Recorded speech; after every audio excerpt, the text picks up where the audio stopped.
नाज़रीन रानीपुर मां रिपोर्ट करे पियो मदद अली सोलंगी। रानीपुर आला अदालत मंगणे जो ऐं संदसि घरवारी मसमात हुसना खातून वेठल ॻोठ हाजी साहब मंगणे जो रानीपुर एसी हाउस ॿाहिरां एहतजाजी मुज़ाहिरो कंदे चयो त बासर बहाउद्दीन उर्फ़ इक़बाल मंगणे जो असांजे ज़रई ज़मीन 36 एकड़ जा कूड़ा कागज़ ठाराए विकिरो करे छॾी आहे। उन में रेवेन्यू खातो बि पिणु मुलविस आहे। आला अदालत मंगणे जो ऐं संदसि ज़ाल हुसना खातून मंगणे जो मीडिया सां ॻाल्हाईंदे चयो त असां ग़रीब ऐं मिसकिन आहियूं। आला अदालत ऐं संदसि ज़ाल हुसना खातून चयो त असां IG Sindh DIG Sukkur SSP Khairpur खे अपील था करियूं त इंक्वायरी कराए असां सां इंसाफ़ कयो वञे।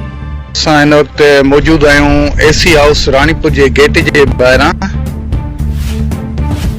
ऐं अचो त ही हिते पंहिंजो कुझु मज़लूम बीठा आहिनि, उन्हनि खां मालूम कयूं त उनजो छा मसइलो आहे।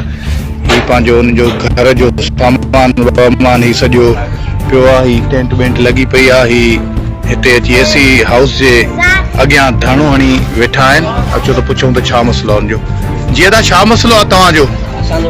ज़मीन जो मसलो है ना है जात मंगने जाए किथां जायो वेठल सोगदरे ॿाहिरि मटिनर कुल हाजी साहब जो ॻोठ असांजी पुराणी दुश्मनी आहे। वॾनि खां वठी ज़मीन जो सिलसिलो हलंदो थो अचे।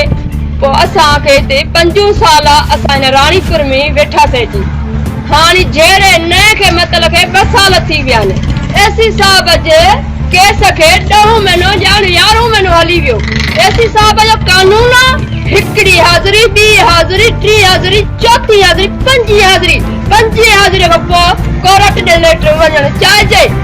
3 हाज़िरी खां लाज़मी आहे पर 5 हाज़िरी। हाणे तव्हांजो मसइलो छा आहे? मसइलो इहो आहे त माना जाली खाता ठाहिया अथनि।